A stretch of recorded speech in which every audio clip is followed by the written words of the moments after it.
My name is David Daniel Ball, and this is a special on the article by Andrew Bolt, Rudd's Rescue is Killing Us.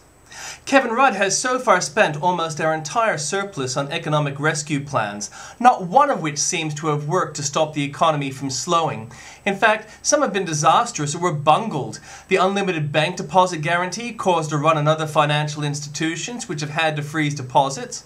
Much of the pre-Christmas $8 billion giveaway meant to stimulate the economy went on booze or gambling, especially on pokies, or were simply saved by the more prudent, despite Rudd's pleas to spend it. Certainly some big retailers, such as Harvey Norman, said they saw little or nothing of Rudd's cash in their tills and called his package a dud. Now we face massive new interventions in the economy, including wild plans for a Rudd Bank to offer government loans to commercial developments and thus bail out union-backed super funds, and even for the government to keep paying workers forced to take unpaid leave by ailing firms. It should be clear now that Rudd's plans are simply grossly expensive ways to make him seem like he's being decisive and doing something, that they are designed for headlines and not for recovery. But here's the worst problem we now face. This economic slump is now expected to last between 1 and 3 years. Government revenues will fall during that period just as the Social Security bill skyrockets. Is Rudd now squandering the cash we will need over the following hard years? Rather than splash out cash in short-term windfalls that soon evaporate, should he not use that money instead to set up long-term incentives to invest and grow? How about cutting taxes, especially payroll tax, just for a start? How about freeing up workplaces again to help them compete? How about dropping the planned emissions trading scheme, which will tax businesses without doing a thing to stop warming that seems to have stopped already? And how about cutting green tape of the kind that's killing the Gunns pulp mill? I now sense a growing concern about Rudd's economic populism and reckless, almost panicky spending. Experts and journalists are now daring to speak out, albeit rather late.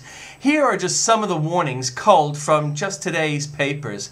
Terry McCrann. There's a big risk that much of the spending here, and even more so in the US, really will be wasted. A critical point, completely lost in the desperate rush to spend our way out of, or merely just to sidestep recession, is that there really is no free lunch. The money being spent will come from somewhere, either borrowed or raised from taxpayers. John Montgomery. The new policy of demand management through government spending, known as Keynesianism, will not work. It never has, for the simple reason that governments cannot run economies and they do not create wealth. By throwing government money around in any number of bailouts, infrastructure programs, and pet social projects, governments are running up debt and simultaneously failing to revive the economy. Alan Fels. Professor Alan Fels of the Australian-New Zealand School of Government said it made sense to plan as if the recession would last for 3 years.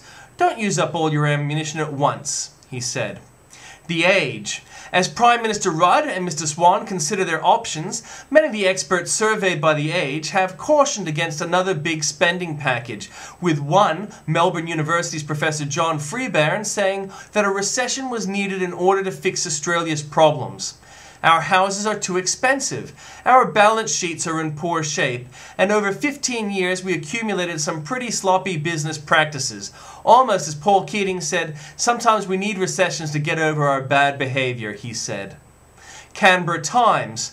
The federal government pushed ahead with the announcement of a $4 billion fund to support the commercial property sector despite reservations from the Reserve Bank. By stepping in to offer replacement finance, the fund would tend to support commercial property prices, but this would interfere with the normal workings of the market and prevent bank balance sheets adjusting accordingly, a situation the Reserve Bank would not condone. Jennifer Hewitt. Rudd Bank is testimony to the government's determination to appear decisive as it tries to figure out how to handle an economy quickly going pear-shaped. But contrary to the impression deliberately created by Canberra, the new commercial property fund will do virtually nothing to directly protect jobs in the construction industry. Former Constitutional Bank Chief Executive, now Future Fund head David Murray, advised the government on January the 15th there was no immediate case for intervention in the commercial property sector. He said this week the structure needed to be carefully thought through, so costs were not come only by the Commonwealth. The Australian. The federal government-led $4 billion lending facility for commercial property is expected to mask sloppy lending practices undertaken by many of the major banks during the property boom. And finally, I would like to add a comment to that. It's a question to do with Obama and Rudd and an observation. But hasn't the temperature been falling? Skepticism is growing in the media. 4BC's Michael Smith gives climate change minister Penny Wong a fight over man-made global warming, says Andrew Bolt. Obama spoke to Rudd on the phone at last. We don't have the details of it, as we might have expected had President Bush spoken to Rudd. At that time, Rudd made up a story that he was shocked about something to do with President Bush.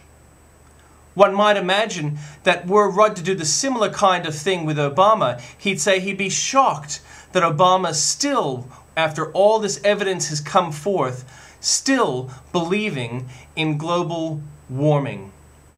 Australia has problems to do with its economy. It's not going to be fixed by people who have issues to do with popularity. It's only going to be fixed by brave individuals willing to do what is necessary for the economy.